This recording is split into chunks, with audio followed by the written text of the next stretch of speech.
Good evening! Okay, this is gonna be a video on this subject, I promised. I don't want to do it, but I'm gonna do it. Okay, this is the video I promised on world building for government and religions for Preptober, but this could really be applied to anything.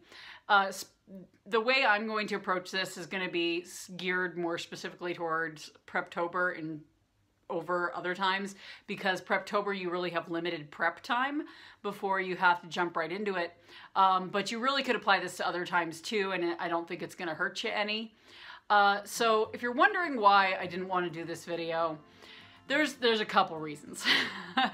So one is, if you've ever heard the common saying of there's 3 subjects you don't talk about in polite society. One's politics, the other one's religion, and the third is either sports or sex. It kind of varies depending on who's telling you that saying. So I was hesitant to talk about this, and I have spent like a week trying to figure out a way of presenting this in a way that would be as non-controversial as possible, because I'm not about stressing people out. Anyway, the second thing that made this really daunting and maybe not look forward to doing this video is that I could literally do like 20 videos on this topic alone. I'm not going to, because I hate this topic, but it is important and it absolutely has to happen in like almost all genres. There's only a few that I can think of where these subjects wouldn't play some sort of role. Even if it's a background role and they don't get mentioned, they still play some sort of role in your character development, knowing their background and what might have made them into the kind of person that they are. So with that out of the way, what I'm going to be doing is taking a little bit of a different approach to this than I've seen in other videos on this topic. I'm going to be taking the approach that you should be building and figuring out the religions and governments in your world based off of what would actually matter to your characters that you're using in your book. So what do I mean by that? So what I mean by that is that unless you're writing in like third-person omniscient and you like to do a bunch of info dumping, which is kind of a no-no nowadays, the only religion/government stuff that you should be bringing up in your story is stuff that directly influences, has influenced, or will be influencing your character throughout the plot of the story. Now, you might be thinking, then you still have to figure out every little intricacy of every government that's on your world, because all these things would have played some sort of role in your character's life at one time or another. Now, and to an extent, this is true, because it's hard to believe that this character, unless like maybe it's set in a different time period, like maybe it was set in a different time where they didn't have good communication and stuff. But if it's any time from like maybe the 80s on, it's likely this character has been slightly influenced by pretty much any government in the world that they've heard of, and they've probably heard of a fair few of them.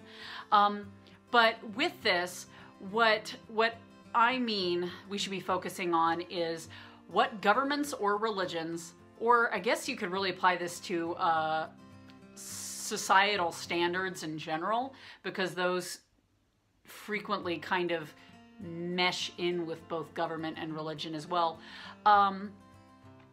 Is your character aware of, and what do they care of? If that's all you take out of this video, remember, what are they aware of and what do they care about? So with this, let me give you an example. And I'm going to be giving you an example from a rather popular book at the moment. So if you don't like spoilers, you can go ahead and skip this part and move on to the next example I give, which is a much older book. And if you haven't already read it, you probably won't unless you pick it up at a thrift store or something. But the book I'm going to be referencing is Ready Player One by Ernest Cline. And with this, if you just watched the movie and you didn't read the book, you're probably not going to get what the hell I'm talking about. You're going to be like, they never freaking talk about that. But that's just because it's the movie, and you really do kind of need to think of that movie as an entirely separate thing from the book, because it is. Uh, but anyway, we're gonna dive right into the example here. I'm gonna need a moment to gather my thoughts. Hold on. Okay, so in Ready Player One, Ernest Cline doesn't really have his character talk much about government or religion, other than in the beginning it kind of briefly establishes that the main character is an atheist because he was disillusioned about certain things. But other than that, it doesn't really delve into it. In fact, specifically, he has his main character, which is Wade Owen Watts, and it's done in first person, by the way, say later on in the book, it briefly describes that there is politics in the world, but it basically says, he says something to the effect of, yeah, there's like real life elections still held, but nobody bothers participating in them because it doesn't affect any of us directly. So he flat out says that his character doesn't give a crap about real life elections, and that's all that's mentioned, other than the fact that there's a hilarious line about how they don't bother participating in the elections because anybody involved in the elections is basically just trying to rearrange deck chairs on the Titanic. And that made me laugh so freaking hard when I got to that part of the book. But aside from that, Ernest Cline basically flat out acknowledges that there's no point in getting all these details laid out for some government or something if your character doesn't give a shit about the government and the world that they live. In fact, he goes in extreme detail, the author as well as Wade Owen Watts in the book, into the things that do matter to him, which are kind of like the government to him, even though they're not the official government, which is gregarious games and IOI, because those are the things that are most directly influencing the character. So those are the ones that obviously Ernest Cline spent the most time world building and figuring out, because those are the things that he knows are going to actually matter to his character. He wasn't going to spend the whole time world building his government and stuff, figuring out how their electoral system works and how the government in the United States is now at this time in the future, or so on and so forth, with basically everybody living inside of a video game and stuff, because that would be a giant waste of time. And if he did do all that and then put it in his book, it's going to be a waste of time for his readers too. We're not going to give a crap. So there's one example. Now, the second example that I have is based on an older book. I'm not even going to give you a spoiler warning, because if you haven't read it, you're probably not going to read it, or if you do, sorry. But this is actually based off of a book by one of my absolute favorite authors. She is what I would probably call a science fantasy writer, even though I think they have it specifically stated as sci-fi on the books, but I wouldn't call it sci-fi. But this is on a book by Anne McCaffrey. If that name sounds familiar, it's probably because there are at least 20 copies of like every one of her book at like any thrift store ever, because she was super, super popular back in the day. I don't know if she's still around, but if she is, I want more books by her because I devour her books like nobody's business. But anyway, oh, by the way, sorry, I'm going on a tangent here because I'm no longer paying attention to my script. But this is how all my videos go. About halfway through, I just give up on the script and just go. But anyway, if you want an example of amazing world building, that is a writer to look at, because I love her stuff so much. But anyway, I'm going to specifically be referencing my favorite book of hers, which is Dragon Singer, where you follow a main character named Menely. Now, Menely lives in a place called a Seahold, and it's basically like a giant cavern city where the people in the city work primarily as fishermen. And the females are more in charge of gutting fish and prepping them and all that stuff and repairing nets, and the men go out and they fish. Now, in this society, it's established very early on in the book that it is not considered appropriate, and this is more of a social norm example, but it kind of ties into the other stuff. It's established very early on that in this society, it is not considered acceptable for females to do things that harpers would do. Now, harpers are basically the people who are, in the book series, they're musicians, but they're also, you find out in other books, like in charge of kind of covert, cool, almost like spy type things that they do.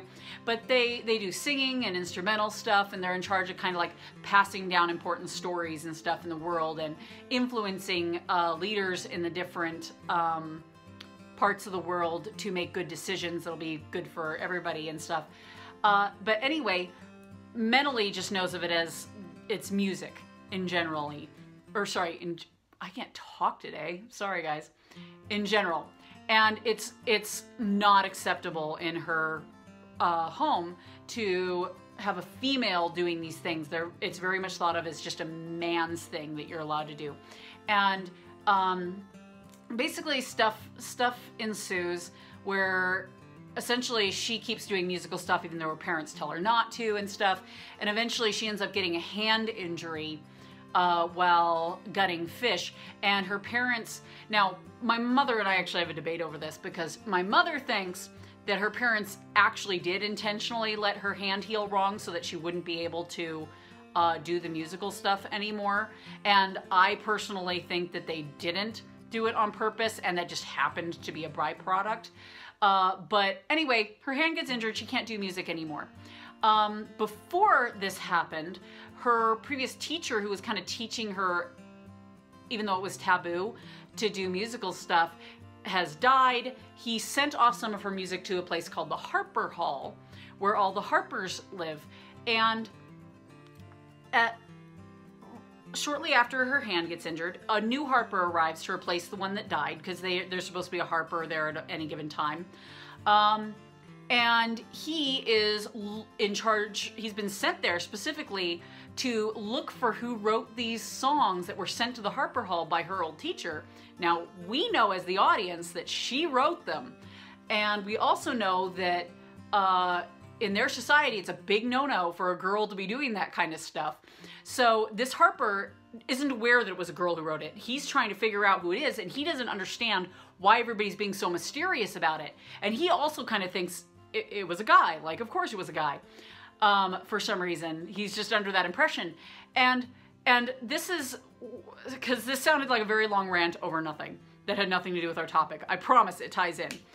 Now, as we're going through all this story, eventually mentally decides her life is not worth living if she can't have music, and she runs away from the Sea-Hold to live holdless, which is really, really bad, because on this planet they have this thing called thread that falls from the sky intermittently, and it's like this horrible, horrible parasite thing that like eats you and burns you alive if it lands on you, and it eats anything that's alive. And they have dragons that are in charge of burning it in the sky before it hits anything organic on the ground.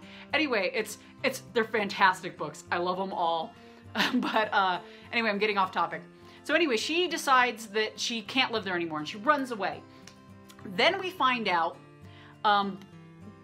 through this Harper's investigation in her Sea-Hold, he finally figures out why people wouldn't tell him who wrote those songs. He finds out that it's because it was by this girl who ran away, and nobody really cares to bother go looking for her, because they're all kind of ashamed of her, and they're all kind of thinking, oh, well, good, now we don't have to deal with this. They're assuming she's dead. And the Harper, it isn't made apparent to the audience in this book, the reader rather, until we get to this point where it matters to the characters that the Harpers don't care if she's a girl. In fact, they want more girl Harpers. And when this guy finds out that they've been hiding it from him, he's really ticked, because he's like, that's so stupid. They're so backwards here and stuff. And stuff ensues. It's a really good book. I strongly encourage you to read it. But that's just a good example of there's no need to really make it outright stated certain aspects of every part of the government and belief systems and stuff throughout the world until it's really relevant to the plot or really relevant to your characters. By the way, that is an example of a writer who is writing in third-person omniscient. So even though she was writing in third-person omniscient, she still didn't info dump that earlier. She only brought it up when it was actually important to the story. And how much did she really have to figure out about that belief system? She didn't have to do a ton of world building. No, she didn't. She just had to know the Sea-Hole doesn't like girls doing this, and the Harper Hole doesn't give a damn. In fact, they would like girls to be doing this. Ta-da! So it's not like you have to do a ton of world building as far as your government and religion is concerned. Now, the story might be different if maybe your main character is a diplomat or a prince or a king or queen or whatever. And they would have to be concerned and aware of any of the other countries around them and what their governments and religions are so that they can be diplomatic and so on and so forth. But for most stories, it's really not going to be necessary to do all that much government or religion building unless it is specifically something that directly influences your character or your plot, or has influenced them in the past, because history behind your character is also very important. But there's no point in making up a bunch of religions and governments that aren't going to enter into your story, is my point. Don't waste your time on that, especially in Preptober like we're in now. It's just a waste of time.